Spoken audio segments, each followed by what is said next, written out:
दोस्तों जैसा कि आप स्क्रीन पे देख पा रहे हैं राजस्थान के गवर्नमेंट ऑफ डिपार्टमेंट यानी कि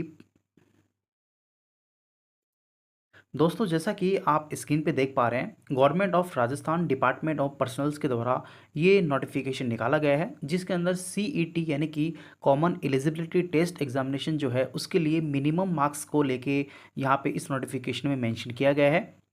तो आज के इस वीडियोस में हम इसी टॉपिक्स पे बात करेंगे कि यहाँ पे उस एग्जामिनेशंस को लिए सीईटी के लिए आपको मिनिमम मार्क्स यहाँ पे कितने लाने होंगे। तो चलिए बात करते हैं, आप स्क्रीन पे देख पा रहे हैं ये हम बात कर रहे हैं तो आज की डेट में पब्लिश यहाँ पे डिपार्टमेंट्स के द्वारा किया गया है जिसके अंदर आप देख सकते हैं शॉर्ट टाइटल एंड कमिशमेंट के अंदर हम बात करें जो कि Rajasthan subordinate and ministerial service से common eligibility test amendment rule 2024 यानी हमारे पास में जो Rajasthan subordinate and ministerial services के लिए जो रूल्स बनाए गए थे तो उसको यहाँ पे संशोधन करते हुए सीईटी यानी कि कॉमन एलिजिबिलिटी टेस्ट एग्जामिनेशंस के लिए यहाँ पे उसमें संशोधन किए गए हैं।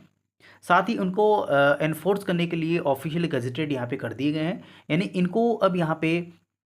आधिकारिक मानते हुए इनको यहाँ पे गजेट में पब्लिश कर दिया गया है। यहाँ पे आप देख सकते हो आपका जो कोड जो है सेक्शन है उसमें 4 में लिखा हुआ है, 6 में लिखा हुआ है common eligibility test for the subordinate and ministerial service, जिसके अंदर लिखा है कि anything contained the any rules governing direct recruitments the post of the subordinate and ministerial service mention in the schedule 1 and schedule 2, यानी जो भी यहाँ पे शेड्यूल 1 की और शेड्यूल 2 की जो सबॉर्डिनेट सर्विसेज होंगी मिनिस्ट्रियल सर्विस जो होंगी उसके अंदर ये जो सीईटी का जो स्कोर कार्ड है वो यहाँ पे वैलिड किया गया है। साथ ही यहाँ पे no person shall be eligible to the appear in written examination, यानी कोई भी कैंडिडेट बिना सीईटी के इन दोनों शेड्यूल्स की वैकेंसीज के लिए यहाँ पे एलिजिबल नहीं किया जाएगा। साथ ही इंटरव्यूज़ को लेके उसके बाद में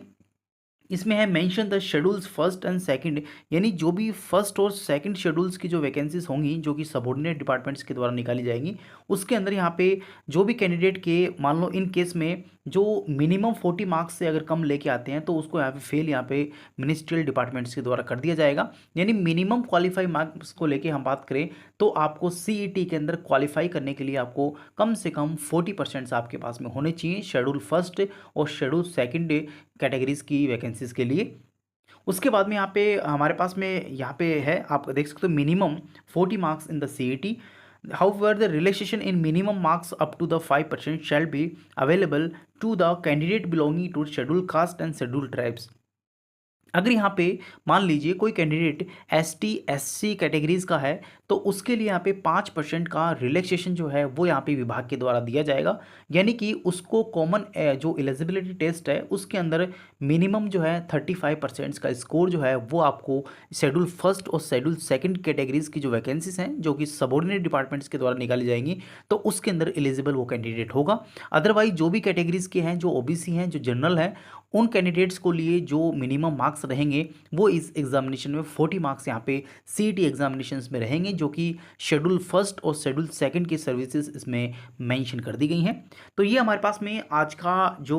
हाल ही में राजस्थान के कार्मिक विभाग के द्वारा जारी किए गए ऑफिशियल नोटिफिकेशन का सारांश था जो कि मैंने आपको इस वीडियोज़ में काफ़ी शॉर्ट एंड स्वीट्स में समझा दिया है। कुल मिला के आप यूँ समझे कि हमारे पास में मिनिमम आपको सीईटी एग्जामिनेशन में 40% आपके पास में होने चाहिए, अदरवाइज आपको शेड्यूल 1 और शेड्यूल 2 की जो जॉब है उसके लिए आपको आउट कर दिया जाएगा। अगर मान लीजिए आप कैटेगरीज में आते हैं एससी एसटी में तो फिर आपको यहाँ पे 5% का रिलेशनशिप देते हुए मिनिमम आपको 35 मार्क्स जो है स्कोर कार्ड में लाने होंगे, उसके बाद में आप एलिजिबल माने जाएंगे। आशा करता हूँ आपको वीडियो समझ में आ गया होगा। थैंक यू, धन्यवाद।